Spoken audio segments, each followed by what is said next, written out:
첫 번째 이야기, 신병 어머님의 정체. 본 이야기는 구독자 중 한 분인 잼님께서 보내주신 소중한 사연을 실화 98%, 구라 2%를 적절히 섞어 제작한 영상입니다. 사연 보내주신 잼님 진심으로 감사드립니다.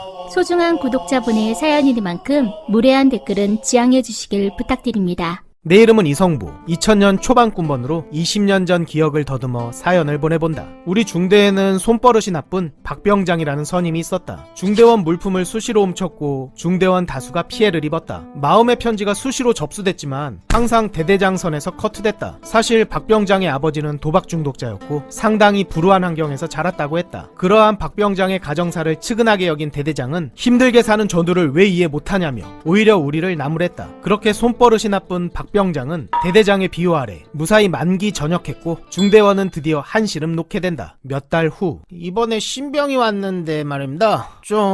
신병이 왜? 제가 슬쩍 신병 인적사항 봤는데 말입니다. 어머니만 계시는 한부모 가정에 어머니 직업은 가정부라고 적혀 있습니다. 그래서 대대장님께서 특별히 신경 써서 잘해주라고 하셨다고. 부모님의 직업이나 가정 형편으로 사람을 판단하는 건 잘못된 선입견이라는 걸 모두가 잘 알고 있지만 박병장에게 워낙에 대여서인지 약간은 걱정이 됐다. 과연 신병은 어떤 녀석일까? 그런 근심 속에 처음 만난 신병 김기찬. 잘생긴 얼굴에 훤칠하게 큰 키, 행동도 빠릿빠릿하고 특히 눈치가 빨랐다. 그래서 중대원 모두 쓸데없는 걱정을 했구나. 자식을 보면 부모가 보인다고 이기찬의 어머니께서 참 대단해 보였다. 그런데 신병에게 좀 특이한 구석이 있었다. 이 녀석 씀씀이가 범상치 않았던 것. 신병 때는 PX나 그 외에 할 수 있는 게 없으니 몰랐는데 외박이나 휴가를 다녀오면서 선임들에게 담배나 여러가지 물건을 사와 선물하거나 동기들과 외박을 나갔을 때 숙박 비용을 모두 이 녀석이 부담했다고 한다. 그리고 결정적으로 소대장님께서 회식을 시켜주시길래 뭐지? 했는데 김기찬의 어머니께서 회식비를 주셨다고. 그러던 어느 날 대대에서 큰 규모의 사열이 있었는데 내가 자대 오기 전부터 없었던 무선통신기가 문제였다. 우리는 본 적도 없는데 없다고 꼬투리 잡혀 징계 먹게 된 상황. 모두가 억울해하던 찰나 갑자기 대대에 어떤 대령분이 방문하셨고 대대장실에서 큰 고함 소리가 들리더니 이 무전기 징계 건은 없던 일로 처리된다. 그런데 당시 현장에 있던 후임이 그러는데 그때 오신 대령님이 김기찬을 만나고 가셨다고. 기찬이의 씀씀이나 소대 회식비도 그렇고 이 녀석의 정체가 정말 궁금했던 나는 함께 야간 근무 서며 슬쩍 물어봤다. 야, 내가 보려고 해서 본 건 아닌데 어머니께서 가정부 하시는 거 맞아? 그 말을 듣자 살짝 미소를 짓다가 조금 곤란한 표정을 지으며 말하는 김기찬. 예, 가정부는 맞습니다만 근데 그게 재벌가에서 일하십니다. 대한민국 최고의 재벌가에서 가사 관리를 하고 계셨던 것. 뒤통수를 망치에 얻어맞은 것처럼 진짜로 띵하는 소리가 들렸다. 흐려지는 시야 속에 정신을 붙잡고 한 번 더 물어봤다. 어머니께서 어느 대학 나오셨어? 이대에 나오셨습니다. 나중에 한 사실이지만 일본어 영어까지 무려 3개 국어가 되는 능력자셨고 그때 온 대령 같은 군인은 물론 각계 각층의 다양한 인맥의 소유자셨던 것. 맙소사.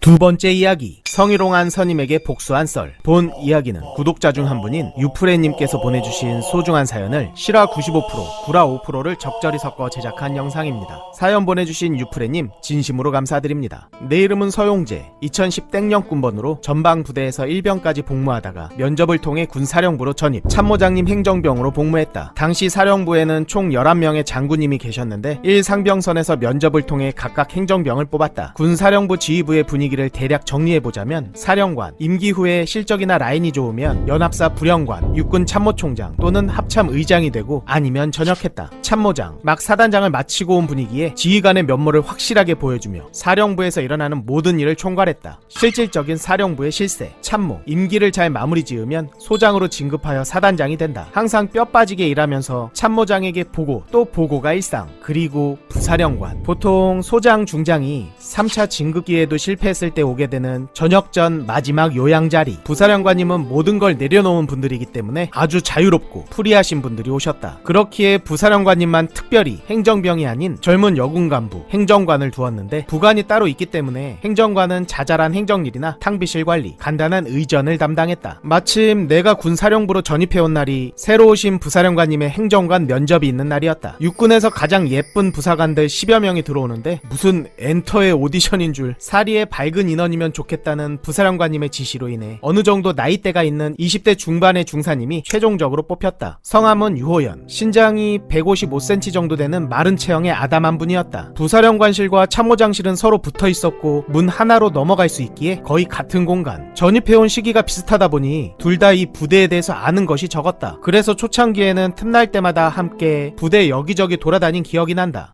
장군님들은 보통 난초를 많이 가지고 계시는데 키우는 건 대부분 우리 같은 행정병 몫이다. 나는 난초를 만져본 적도 없고 잘 알지도 못해서 고민이었는데 난초에 물을 줄 때는 조금씩 자주 주면 좋지 않아. 그렇게 되면 뿌리가 썩을 수도 있거든. 유중사님께서는 남들 다 퇴근하고 난 뒤에도 난초 다루는 법, 물 주는 법, 분갈이하는 법까지 상세히 알려주셨다. 몸집이 작으셔서 쪼그려 앉아 분갈이 하시는 모습이 참 단아했다. 유중사님과는 연예인 얘기도 참 많이 했는데 아이돌보다는 배우들에 대해 많이 얘기했던 기억이 난다. 특히 배우들의 잘생긴 얼굴보다 그 사람들의 옷 입는 스타일, 걸음걸이, 대화 톤, 지식 수준 등등. 남자든 여자든 내면이 정말 중요하다고 생각해. 남자든 여자든 멋진 사람의 기준이 꼭 외모나 능력보다는 됨됨이가 중요하다고 힘주어 말하곤 했다. 유중사님은 예쁘면서도 예쁜 티 전혀 안 내고 선하고 성실하며 배려심 있는 군인이었다. 처음에는 예쁜 외모 때문에 호감을 느꼈지만 알면 알수록 사심보다는 오히려 존경심이 생기는 분이었다. 그렇게 유중사님과 서로 의지하면서 많이 친해졌고 내 군생활은 완전 행복 그 자체였다. 결국 부대 내에서 간부들은 물론 병사들에게까지 부사령관실의 미인 행정관 유중사님의 소문이 두루두루 퍼지게 되고 용무도 없으면서 유중사님의 얼굴을 보기 위해 빈 결제판 들고 우리 행정실로 오는 선임들이 넘쳐났다. 나와 구름과자 피우러 올 겸 유중사님을 보러 오는 동기들도 많았다. 유중사님에게 좋은 사람을 소개시켜준다며 상대의 사진을 들고 와 소개팅을 권하는 중령과 대령들도 간간히 있었다. 우리 생활관은 장군님 행정병들과 상황실 인원들로 구성되어 있었는데 이번 편의 빌런 3개월 선임 상황실 길상병, 키는 160이 좀 안되고 만화 캐릭터 보거스를 닮은 길상병은 야동으로 여자를 배운 변태 중에 변태였다. 항상 나를 볼 때마다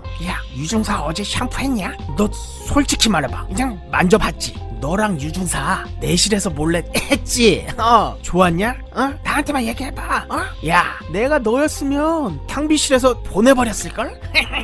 그럴 때마다 단호하게 아니라고 이야기했지만 강한 부정은 긍정이라며 내 앞에서 항상 유중사님을 성적 대상화하여 지저분한 농담을 던졌다. 그러던 어느 날 1년에 2번 미군과 합동훈련을 했는데 장군님들은 부대에서 취식을 하셨다. 당연히 행정병들과 부관, 보좌관, 행정관 같은 수행 인원들도 장군님들과 일정을 함께 하는데 우리의 자유로운 영혼 부사령관님께서는 나는 이런 거 안 할래. 야, 행정관아, 나는 그냥 관사 갔다가 아침 일찍 올 테니까 네가 내 내실에서 자. 이 사실을 길상병 이놈이 어떻게 알았는지 완전 신난 표정으로 내게 찾아왔다. 야, 너랑 유중사랑 친하고 같은 주의부니까 부사령관 내실 드나들 수 있지. 이거 내 핸드폰인데 내실로 몰래 가져가서 유중사 잘 찍히게 설치해놔. 이거 보조 배터리 꼭 연결하고. 뭐?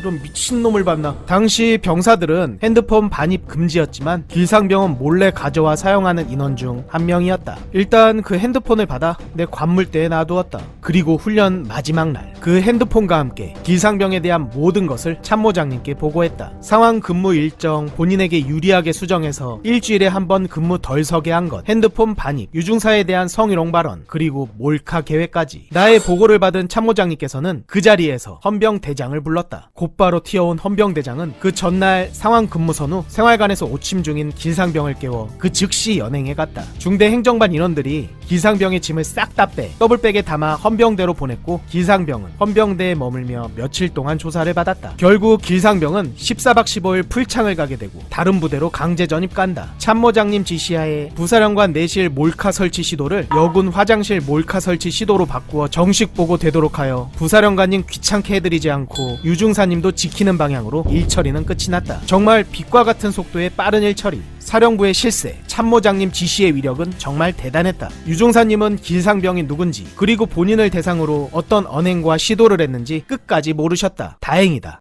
나중에 들었는데 길상병은 진급 누락되어 상병 전역했다고. 사실 여기 와서 그 누구에게도 얘기 안 한 비밀이 하나 있는데 우리 사령부의 실세 참모장님은 내 먼 친척 아저씨였고 둘이 있을 때는 큰아버지라고 불렀다. 길상병아, 나는 정말 참고 또 참았는데 차마 몰카는 그냥 넘어갈 수 없더라. 너 선 넘은 거야. 인간이 변하진 않겠지만 죗값 치렀다고 생각해라. 그렇게 시간은 흘러 내가 병장을 달았을 무렵 부사령관님께서 전역하셨다. 동시에 행정관인 유중사님과도 헤어져야 할 시간. 유중사님은 입대 전 간호사였고 그 때문에 병과도 간호병과였기에 예하 여단 간호부사관으로 가신다고. 유중사님은 입대 전부터 지금까지 쭉 만나온 분이 있었다. 그것을 잘 알고 있었기에 처음부터 이성의 감정이 아닌 한 명의 상관, 멋진 인생 선배로서 좋은 관계를 유지할 수 있었다. 떠나실 때 유중사님께 배운 지식으로 잘 키워낸 화분을 선물로 드렸다. 군에서 만난 짧은 인연은 이렇게 마무리된다. 그 후 이성을 만날 때 나도 모르게 유중사님에게서 발견했던 덕목들을 두루 갖춘 분을 찾으려 노력했던 것 같다. 다정한지, 예의 바른지, 착한지, 성실한지, 지혜로운지,